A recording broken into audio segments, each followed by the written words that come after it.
Olá, hoje nós vamos ver o capítulo 4, continuação, né? América Antiga, segunda parte.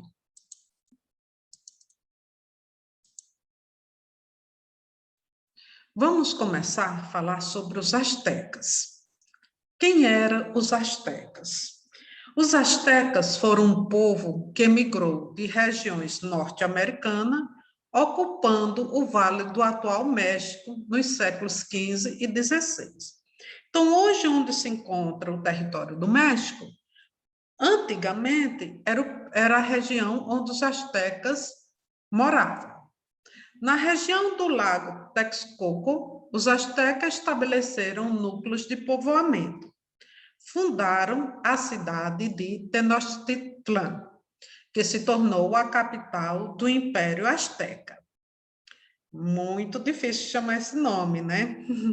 Grandes centros urbanos, como Tenochtitlan, eram sustentados por tributos, muitas vezes pagos sobre a forma de alimentos, que vinham das diferentes regiões dominadas pelos astecas.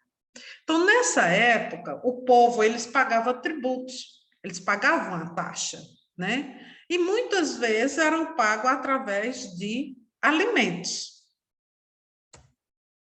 Aqui é a cidade de Tenochtitlan.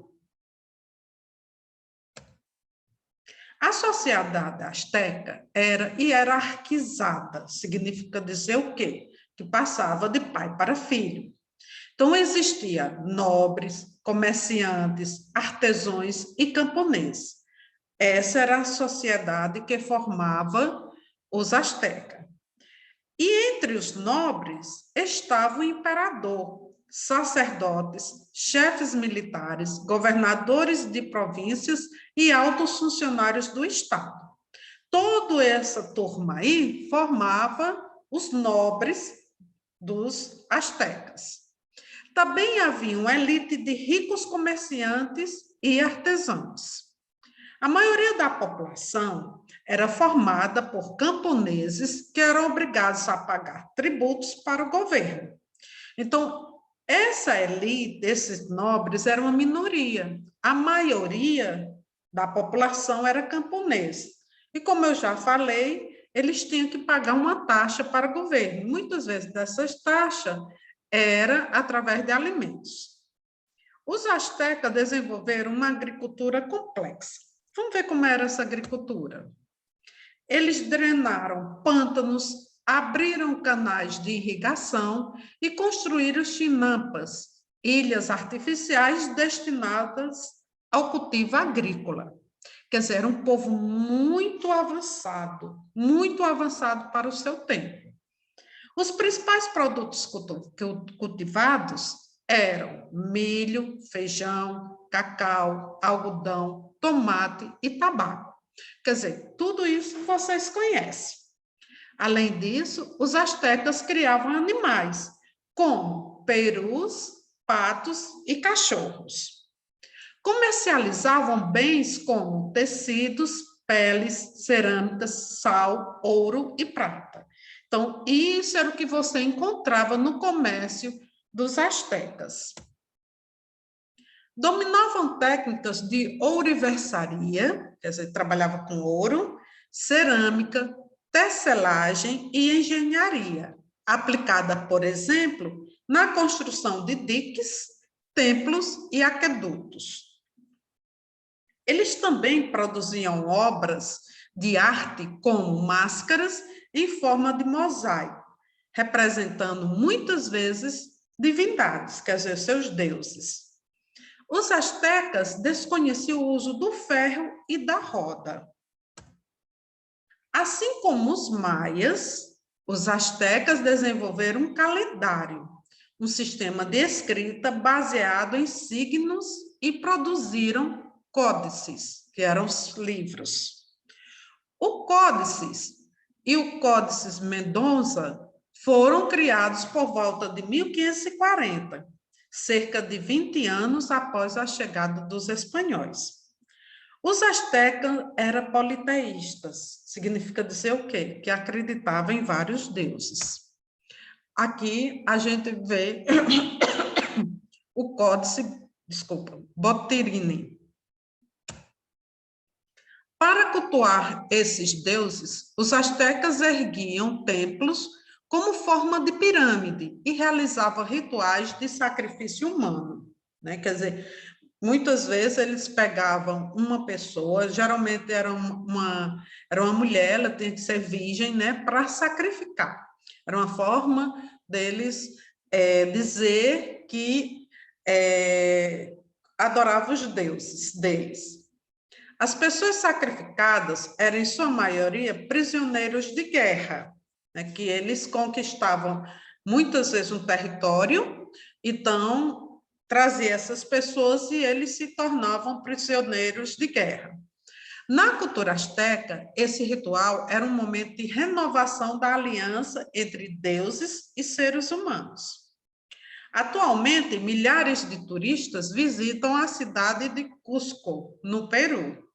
Essa cidade foi a capital do Império Inca. Aqui a gente está vendo algumas imagens da cidade de Cusco. Ao expandir seu território, os incas dominaram vários povos, alcançando uma população de cerca de 12 milhões de pessoas. No seu apogeu, quer dizer, no seu auge, o território inca abrangia uma área que hoje se estenderia do Equador ao Chile. Além de Cusco, os incas construíram diversas cidades. Uma delas é Machu Picchu, que fica no topo de uma montanha, a 2.400 metros de altitude. Provavelmente, essa cidade era visitada pelo imperador para descansar, caçar e receber autoridades estrangeiras. Aqui a gente está vendo a imagem de Machu Picchu.